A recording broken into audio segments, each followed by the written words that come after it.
My name is Nate Souls, and this year in Psychology 1010 for the summer of 2020, we have been studying from this book called Experience Psychology by Laura A. King. All right, so I will be talking about stress, health, and coping. And I was fortunate enough to have Caitlin and Catherine help me out with this as well. And I can go by Nathan or Nate, either way. All right, so stress is the body's reaction to any change that requires an adjustment or response. So, like for example, being on camera may be stressful to some people, not necessarily for me, at least recording because you can't see me. However, that could be a stressor, or maybe depression, or maybe even writing a report, maybe doing the group project, for example. It may cause you to want to bite the computer, or even just your regular everyday work. That could be considered very stressful. So, kind of keep that in mind. It can also cause depression, as we see over here. So, that's not necessarily to say that, uh, you know, that isn't something, but depression and sadness kind of go with this as well. Maybe even pain, migraines. We'll talk about some of these later on, but I just wanted to kind of give you an idea of the things that we'll be talking about. All right, so Hans Zellier. So Hans Zellier was the founder of stress research who found that stressors produce many of the same symptoms, which include loss of appetite, muscular weakness, and decreased interest in the world.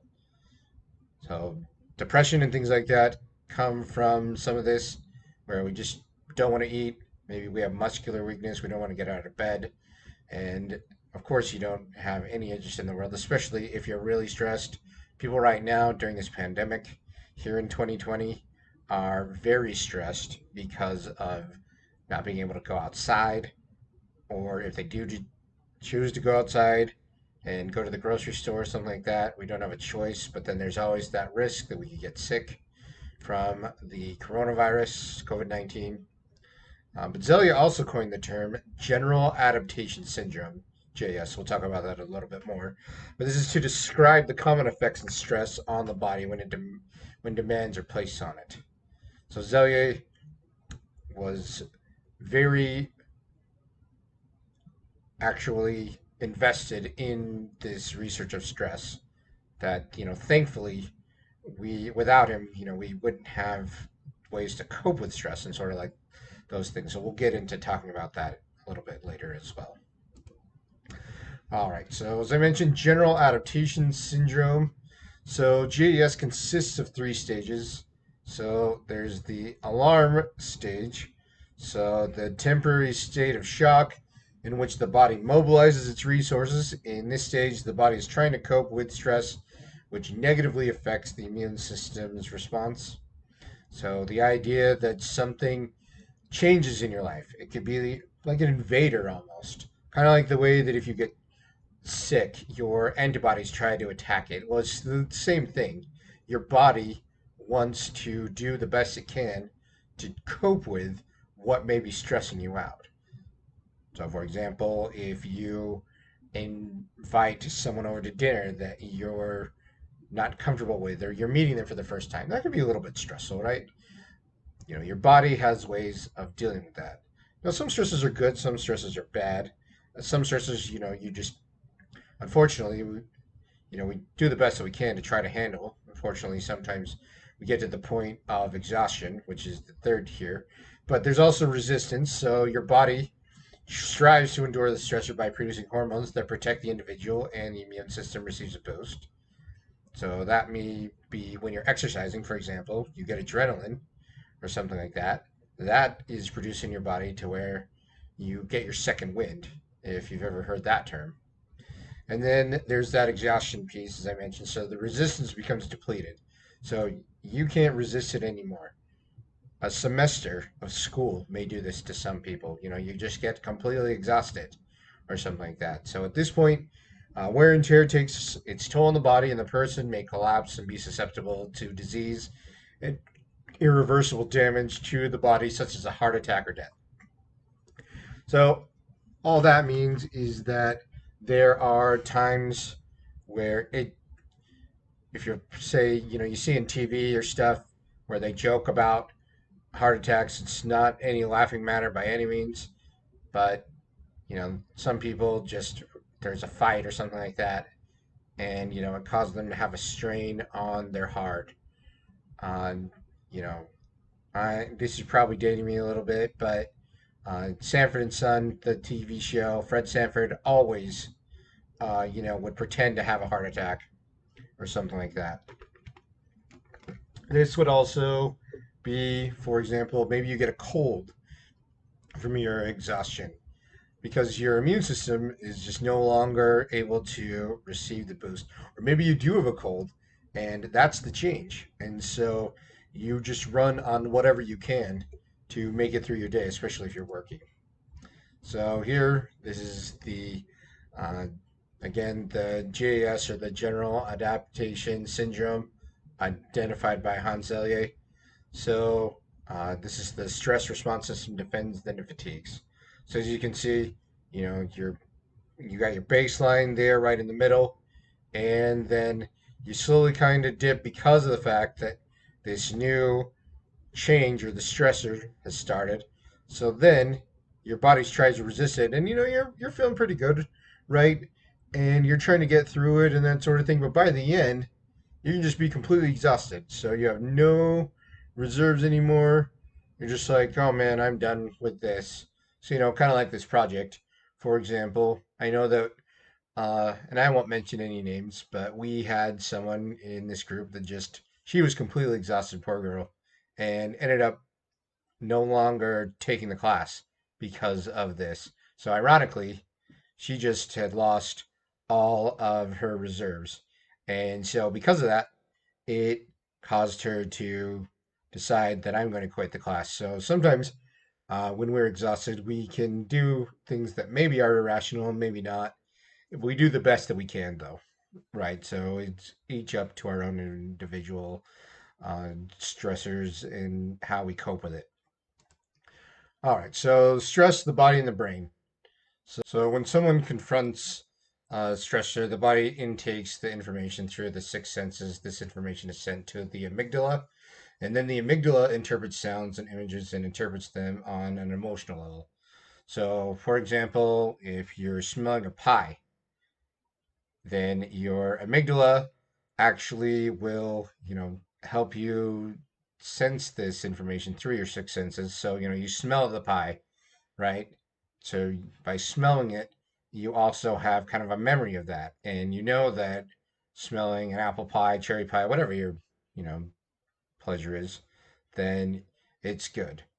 And then now the difference though with it can also be a danger though, because for example, if you hear a siren, your amygdala will just perceive it as danger and then instantly sends the message to the hypothalamus, which then tells you from your driving experience that I need to pull over to the right. So that way I get out of the way of the police officer, the uh, maybe the fireman or something like that.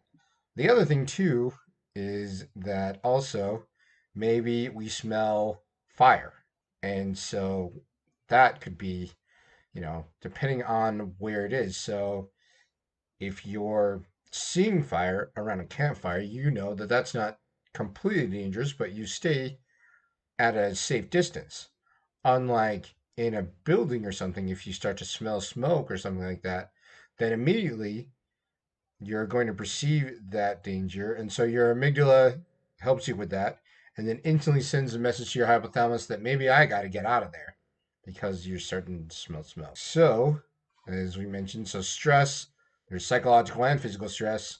And this is the HPA axis. So the hypothalamic, pituitary, and adrenal axis plays a large role in the GAS model. So there's the hypothalamus, that we talked about in the brain. Then there's the pituitary gland, and then there's the adrenal cortex, your cortisol.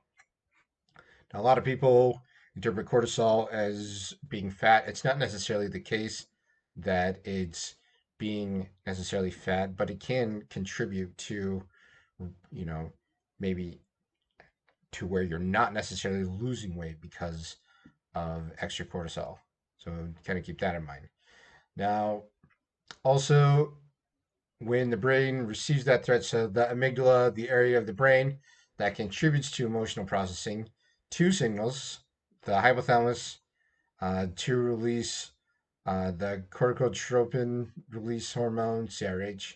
And then in turn, the CRH stimulates the pituitary gland to produce another hormone that causes the adrenal to release cortisol. The cortisol is stress hormones that tells the body to take quick action, but it also suppresses the immune system. So kind of keep that in mind. All right, and then moving along to the central and peripheral nervous systems. So the central nervous system contains and consists of the brain and the spinal cord. And then 99% of our cells are located in the CNS. So here's the brain and the spinal cord. And then the peripheral nervous system. So here are your nerves. So the network of nerves that connects to the brain and spinal cord to the other parts of the body. So these are your spinal cord and your brain, right? They tell your arms and legs what to do. So it brings information to and from the brain and spinal cord to carry out the commands to the CNS to execute various muscular and glandular activities. So, without these things, we can't, move, and we can't, function. We can't even speak without these nerves and things that connect to our brain.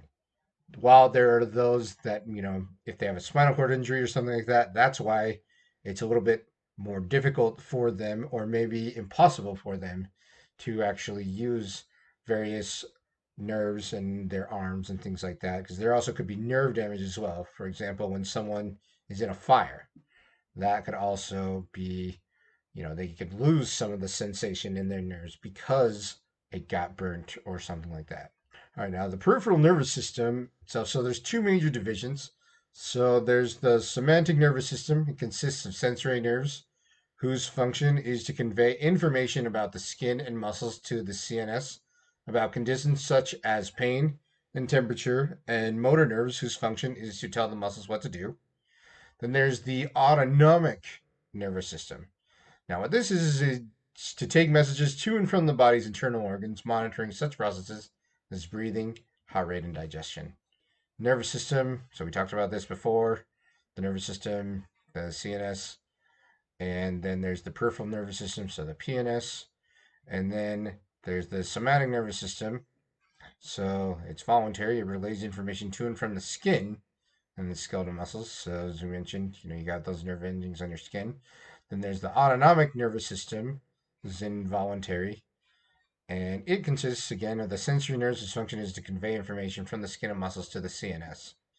And so the information to like your internal organs, that sort of thing. And then the sympathetic nervous system controls organs in times of stress, or the parasympathetic nervous system controls organs when the body is at rest. So like while you're sleeping, that sort of thing. So kind of keep that also in mind. All right, now continuing with the stress and the body and the brain. So again, our hypothalamus, our cerebral cortex. Okay, so the hypothalamus is like a command center communicating with the rest of the body through the autonomic nervous system, which controls involuntary functions in the body, such as heartbeat and breathing, two vital functions to living, right? Then the autonomic nervous system has two components, the sympathetic and the parasympathetic nervous systems. So we go back, as I mentioned before, here's the two types of systems. Here again, controls organs while at rest, but then controls your organs when you're stressed out. So the body is fantastic because you have this sympathetic nervous system that when you're stressed out and you have other things, you've got this nervous system that actually helps you to control a lot of your functions and things like that. So again, the sympathetic nervous system triggers the flight or fight response, giving the body the energy it needs to respond to the stressors. Okay, so flight or fight, meaning you're either going to take flight, do what you need to do, or your body's going to start to fight this. And the parasympathetic nervous system promotes the calming response once the stressor has passed. Once you're done with school, that project, your work day, something like that, the parasympathetic there is to just help you relax again takes over while you're sleeping, while you're at rest, because you're not necessarily moving anymore. Stress itself, as we kind of mentioned, we pretty much all know what stress is. It's the response of individuals to the environmental things around them. Stressors are circumstances, work, school, things like that, and events that threaten individuals and tax their coping abilities, and that causes physiological changes to ready the body to handle the assault of stress. When we're stressed, we experience different changes in our bodies. It could be in our brains, it could be in our arms, it could be all of these things. Maybe we yell, maybe we get mad, maybe we even do something crazy. Hopefully not. But so the stress response begins with a fight or flight reaction. So as we mentioned before, the fight or flight, you're either going to fight or you're going to, continue to try to function. So it's a function of the body's sympathetic nervous system, and then quickly mobilizes the body's physiological resources to prevail the organism to deal with the threats to survival. So again, it could be fighting or maybe flight, which is more positive in this case. Now, this little clip, though, as we're going to see, the man has decided to fight, and he destroys the computer. So keep that in mind as we watch this. This man is having the worst day with his machine.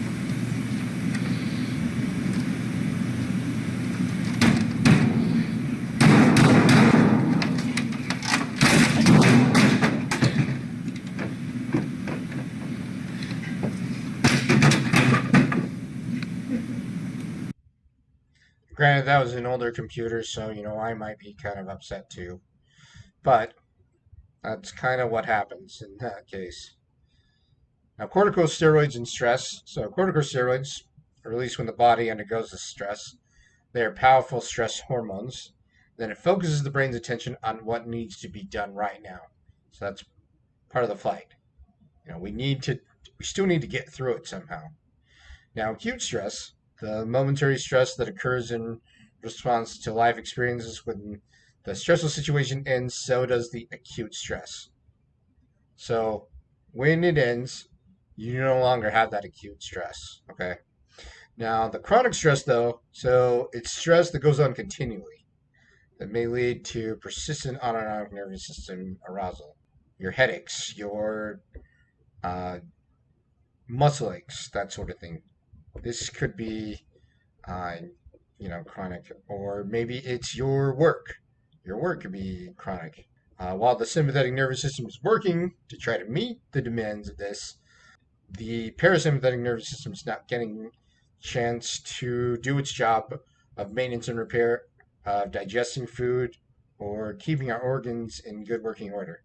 So that's why maybe you have heart trouble, your brain hurts, your muscles hurt, your feet hurt, maybe arthritis or something like that could set in. And then, of course, there's overtime. Chronic autonomic nervous system actively can break down the immune system. For example, some autoimmune diseases like Lou Gehrig's disease or dermatomyositis, where that particular autoimmune disease, it attacks your muscles because your body just doesn't know what to do. Or Crohn's disease is another autoimmune uh, disease that can break down your immune system. So keep that in mind. I'm not saying that you're just going to get an autoimmune disease, but try to calm down a little bit. I know that's easier said than done, and maybe just saying calm down is probably the wrong thing to do, but try to cope with it as best as you can. How about that? All right, so now health psychology. Okay, so just having good health, right? Emphasizes psychology's role in establishing and maintaining health and preventing, treating your illness. So even if it's just temporary with the stress, there's definitely things that you can do. This also reflects belief that lifestyle choices, behaviors, psychological characteristics, can play important roles in health. And then also, this primarily focuses on behavioral, social, emotional, motivational, and biomedical factors. So here's some tips that I think are important to staying mentally healthy as well.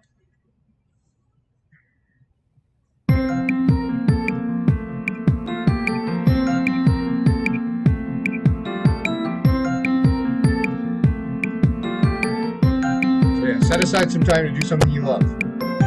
Why not?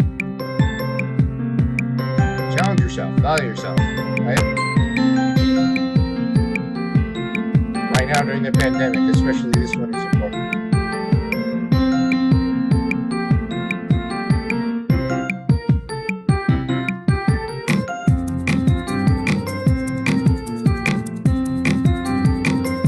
Sometimes you have to let it out, just like the guy with the computer, right? You gotta try to stay active. I just bought a basketball hoop, so hopefully that will help.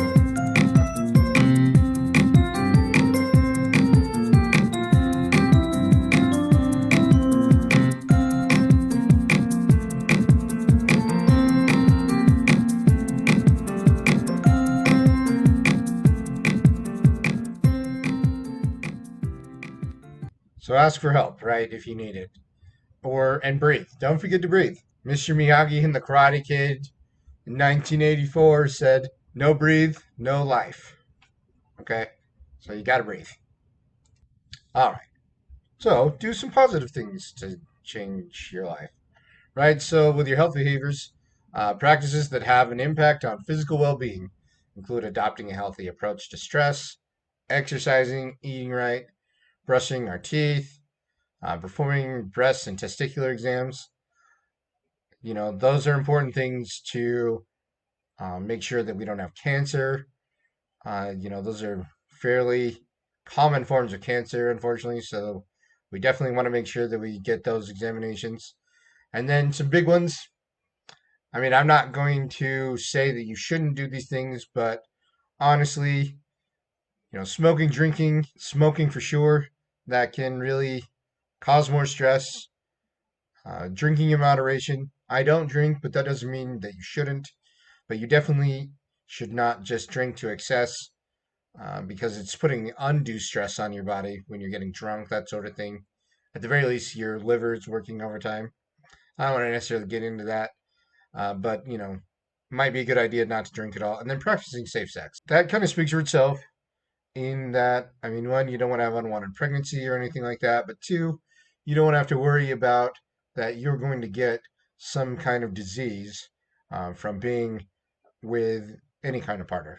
And it doesn't matter what your preference is in partner, but just make sure that you're practicing safe sex, and that way you aren't putting undue stress on your body so that you have to worry that did I get some sort of transmitted disease from my partner, or did I get uh, you know just anything that was unwanted out of being active with that particular person the last night or whatever the case may be.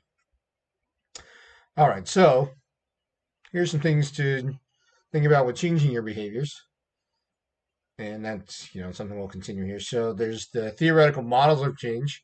And then the theory of reason change. It's pretty self-explanatory.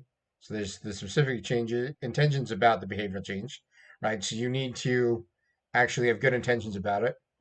If you're not going to do it, then why bother? You have to definitely actually try to do it. So then there's, have a good attitude about it, right? It's a new behavior, so it might be a little stressful at first, but try to have a positive attitude about it because in the long run, this is actually doing something for yourself. And then have a social group with this that looks upon the new behavioral favorably. I think too often we don't listen to each other. And so it's a good idea that we not only share, but we need to be good listeners as well and educate ourselves in some of the stressors that even though maybe we're not feeling those things, it would be helpful for our group that if we know at least what they're going through, to some degree, maybe we can help. So, like, for example, quitting smoking. So, you're going to have a good plan and actually trying to quit. You need to have the intention. And then, of course, you need to feel good about your plan and feel good that you're going to do it. Again, your support group. So, good ones are family, friends, talk to a counselor, psychiatrist, psychologist. But the most powerful ones, in my opinion, are the family and friends. And then also, there's this theory that also includes the believe that you're actually going to gain control over this. There are a lot of people just don't feel like that they have the ability to do that, but that's not true. And we all can make good habits. It's just a matter of actually having the intention and the good intention of quitting smoking or quitting something else that's addictive. Maybe you want to drink less coffee or less caffeinated soda, depending on, the temperature of your caffeine that you like. So keep that in mind that, this can really work with anything that you're wanting to quit, like overeating. I mean, are you going to feel good about not overeating? Maybe you're going to have only one plate of food instead of two. Or maybe it's just even simpler than that. Maybe you're just going to cut out dessert for a while. So, yeah, so just keep that in mind. Just help yourself by, having some positive attitude changes, very powerful things that you can do to help yourself. So, but also you got to decide what works for you, right? Okay, so maybe you want to try the theory of reason change. So, what things help you to have a good mental health? You don't necessarily have to try this theory, but it's a good starting point. So, there are good things that you can do to have good mental health. I mentioned playing basketball. So, what did I do? I had the intention of going and buying a basketball hoop. And then from there, I went and bought it. So now I have the intention of building it. So now I got to put it up. And that may take pouring cement and that may take a few other things, but at least I will be able to, now that I've done at least the hardest part, which was saving up to pay for it, now it's just having the intention of actually going through with it. And, building it will be the hardest part because once it's built, it's just as simple as making sure I have a pumped up basketball and then going out and actually using it. And hopefully, it being hot outside, I'll get some good use out of it, especially, having a little extra time once the semester's over. And then also write some of these ideas down. So you don't have to keep like this long drawn out journal or anything like that. Write things down. There are apps that you can make lists. There are apps that you can even keep track of your mood. Mood Tracker is simple, easy. Any of those kinds of apps that just help you keep track of your mood, because then you can write some ideas down as to what caused that mood or something like that. Okay. So then here's the stages of change. This is pretty self-explanatory too. So there's pre-contemplation, right? So you're not ready to necessarily think about changing and may not even be aware that you need to change.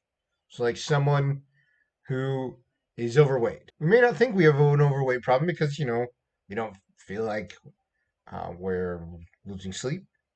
We don't feel like our heart's being overworked. Or since we don't necessarily maybe exercise anyway, we just don't feel like that's it because, some people are just too nice to us to say, well, I hate to break it to you, Nate, but you could stand to lose 10 or 20 pounds. Sometimes, and it's just not even on the forefront of our mind. But then there's that contemplation part. Maybe you looked in the mirror and you saw, ay caramba, I'm not looking so good. Or maybe I'm not feeling so good. And, it leads to maybe having this kind of, I don't know, maybe a guilty feeling, but you're not necessarily ready to just commit to this yet. You're just kind of thinking, oh, okay, I might have a problem here, especially after you ate, the whole tub of Cool Whip, or and that was how you dealt with your stress. Again, that's entirely up to you. I'm no doctor, so I can't necessarily say that. But if you were wanting to lose weight, you might want to skip the tub of Cool Whip or spring the whole can of whipped cream in your mouth. Now, maybe you'd kind of wean down on that. Of course, every kid, I'll admit, for the most part, loves to do that, though, stick a little whipped cream in their mouth. Who doesn't? But anyway, if you're really serious about losing weight, maybe it's another sugared item, or maybe it's, again, less portion size. I don't know. But then there's the preparation and determination, right? So you're actually now, okay, you've decided, okay, I'm going to do this. So if you're going to make your list right, there are options. You can do that. So again, okay, maybe I'll eat more vegetables, less meat. Or maybe I'll eat more meat, but then cut out carbohydrates for a while. Especially, things that I indulge in too much. Okay. Then there's also your action and your willpower. So then you not only commit to making the change, but you enact your plan. All right, so I'm going to exercise. I'm going to diet. What am I going to diet with? Again, write those things down. And then maintain it. Right, so sharpen the axe. Individuals are successful in continuing their behavior change over time. So if you're overweight, are you sticking with your diet? And are you keeping with your regimens? And part of that maintenance too is have a checks and balances. Actually get on the scale. It may be scary. That's another stressor. But think about this. When you actually see it, and let's say even if you just dropped 1 pound, that's still something. Okay? Celebrate your successes. Now, Dr. Feller here, Dr. Kelly Feller, has been gracious enough to allow me to use this not just for this class, but in my own life as well. So, resources for effective life change. Okay? So, motivation. You got to feel motivated to actually sustain your change. And you want to do it rather than gain a reward. It's a little bit harder when it's your work because when you work, right, you want to get paid. You're not working for free.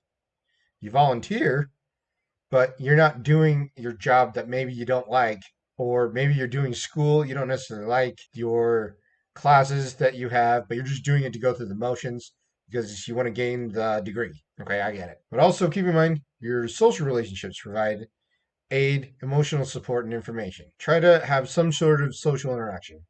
If you're more of an introverted person rather than an extrovert, maybe step out a little bit.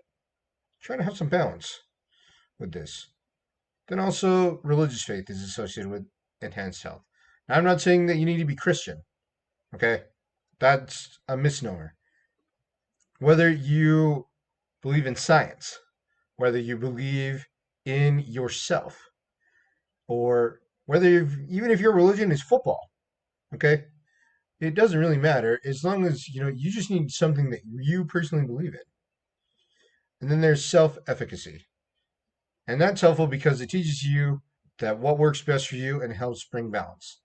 Now, one thing that this also doesn't mention is having good emotional balance. But, if you've got good intellectual balance, so, you're using your mind for reading, writing, gaining knowledge.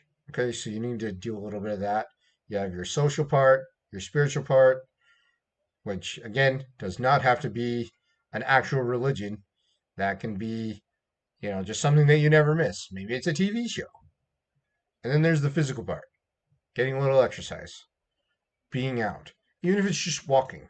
If you're still trying to lose weight or you're not necessarily ready to admit that you want to lose weight, then you have this physical thing where you just walk to your favorite restaurant rather than drive. And if that's something that you can do, it's not always feasible to do that, but you might want to try it. All right, so healthier body and mind, behaving as if your life depends upon it. Sometimes it might. Okay, if you've got it because you're overweight and you're putting undue stress in your heart. I hate to break it, but you're only 40 years old.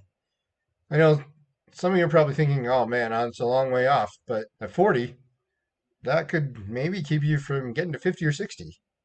I don't know about y'all, but I don't want to die that young. So exercise. Okay, so tips for increasing one's activity level include starting small. Maybe walk past the fridge, at least. Walk to the edge of the driveway. Or, if you don't have a driveway that's your own, walk past where all the cars are parked. Maybe get to the sidewalk. So change your routine in physical activity. Of course, try not to be overweight. It's easier said than done to eat right all the time. There's economic and uh, socioeconomic problems that come with that. But try your best. And yes, part of this would also consist of exercise. Mentioned before, I'm not going to tell you that you shouldn't smoke, but it's recommended that you don't. Not only is trying to quit hard, and it may take a few tries, but there's a lot of different methods that can help you do that because, you're really literally inhaling smoke, which can cause more stress too on your body, especially. So, cold turkey, use some kind of nicotine source that is not smoke, and maybe even try to seek therapy. But again, that's entirely up to you. Same thing with practicing safe sex. Again, it's another aspect of health behavior of interest. So use contraception to prevent unwanted pregnancy and sexually transmitted infections. Again, doesn't necessarily matter what gender your partner is or anything like that. You're just wanting to try to prevent unwanted things. So whether that is pregnancy or not, it doesn't matter. It's still trying to prevent unwanted disease, infection, pregnancy, etc. And then, of course, there's psychology and good life. It begins with you, so you need to make the decision to do this. And it's your willingness to help you appreciate the many and deep connections between this science and your life. So you have some fun with it. Okay, so now there's the coping thing. Try to cope yourself back to health. So, cognitive appraisal refers to an individual's interpretations of an event and the person's determination of whether he or she has the resources to cope effectively with that event. People appraise in a couple of different ways.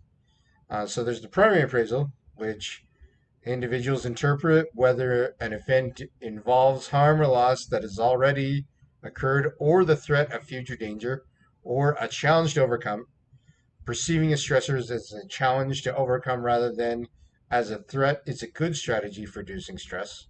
So, in other words, something to overcome, and it's not a threat. It's just something that we got to get through. Especially for those of us that maybe suffer from depression and anxiety, things like that.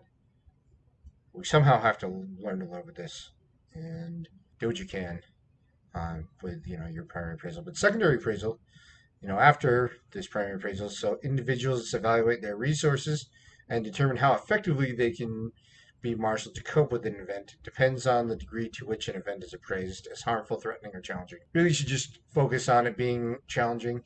Now, again, also keep in mind that they really are threatening, okay? Things that are physical that we try to overcome that can be threatening to our lives. It's important that we make sure that we do all that we can to try to stay away from those things that are threatening. Same thing with harmful.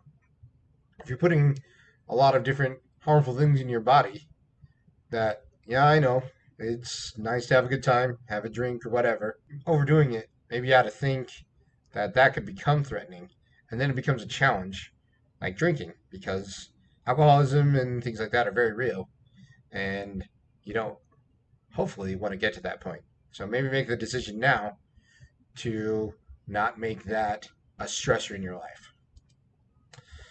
And coping continued. So coping is kind of a problem solving that involves managing taxing circumstances, expanding effort to solve life's problems, and seeking to master or reduce your stress. There are two, again, types of coping. So problem focused coping, which is the strategy of facing one's problems and trying to solve them head on. And then there's the emotion based coping. So focus on coping entails responding to that stress one is feeling and trying to manage the emotional reaction rather than confronting the root problem. Make it more of a challenge that you're trying to overcome, just like we said with primary appraisal. With your secondary appraisal, make that as a challenge. And obviously, it's not always the case, but then see what you can do to also focus on the kind of coping that works best for you. And then, of course, there's strategies for successful coping. So, self control, healthy immune system, personal resources, and positive emotions all are associated with successful coping. So, there's hardiness, and that refers to the sense of command versus alienation, control versus powerlessness, as well as the perception of problems as challenges rather than threats. Are you going to commit to it? Are you going to alienate yourself? Are you going to be the one in control? Or are you going to feel powerless? Someone once said, let the mind control the body rather than the body control the mind. Okay? So I know that kind of messed that up, but it's important that you realize that you are in control. There are a lot of stress management programs to teach us as well. So developing these coping skills like relaxation or assertiveness training into practical use. A lot of us have a hard time being fully relaxed, so that might help out with that as well. And then, of course, being active, eating right, a lot of the things we mentioned before, not smoking, practicing safe sex, are advantageous ways to keeping the body and the mind in good shape. And here's a clip to help with that as well. Stress. Everyone experiences it both at work and in their personal lives. It's often caused by changes in the world around us that we can't control. But what we can control is how we cope with and react to stress. Let's take a look at some strategies for dealing with it. Make time for hobbies and self-care. When we're stressed, we have a tendency to focus on the things that are stressing us out, and we lose sight of taking care of ourselves. It's important to find some time in your schedule to relax or do what you enjoy.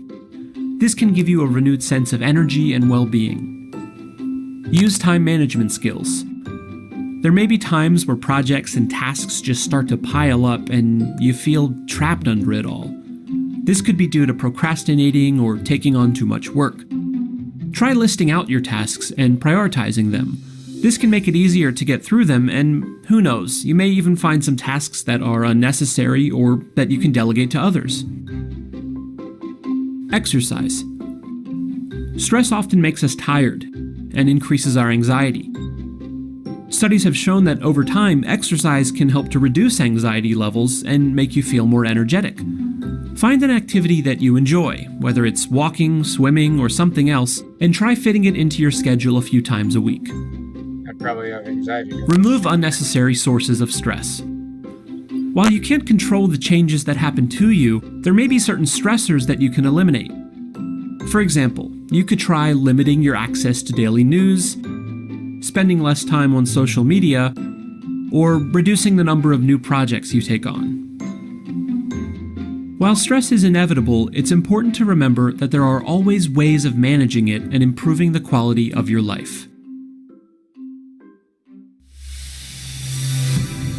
GCF Global, creating opportunities for a better life. So joking aside, the guy wearing those really short shorts, I mean, yeah, we can all sit there and joke that, we wouldn't want to necessarily wear something like that. But I mean, a lot of runners do. The point is that he actually went out and exercised. So hopefully you're trying to do those things as well, coping with your stress and that sort of thing. This is just something to help you keep in mind what we thought about from the beginning, and that was what the acronym GAS stands for. So what are the stages of this? So we'll click to find out here. Did anyone get it? Maybe they didn't. So we'll go ahead and click again. So again, general adaptation syndrome. And then with the stages, just as before. So GAS consists of the 3 stages: alarm, resistance, and exhaustion.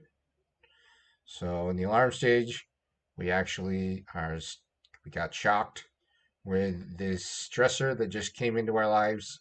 And sometimes it was self-inflicted. Other times it was just brought in. Someone else may have brought it into us. It could be just work. We don't know. So our body tries to resist it. And then after so long of resistance, even though we may have gotten through it, we're still exhausted from it. Just be aware, trying to get through that challenge and not collapse and be susceptible to disease. And hopefully you don't have irreversible damage. All right. Well, thank you very much, though, for following along. I hope you got something out of this with stress and good ways to avoid it and good ways to cope with it. And I highly encourage you all to do some of these things and make that list so that way you can have less stress in your lives. Have a great rest of your day.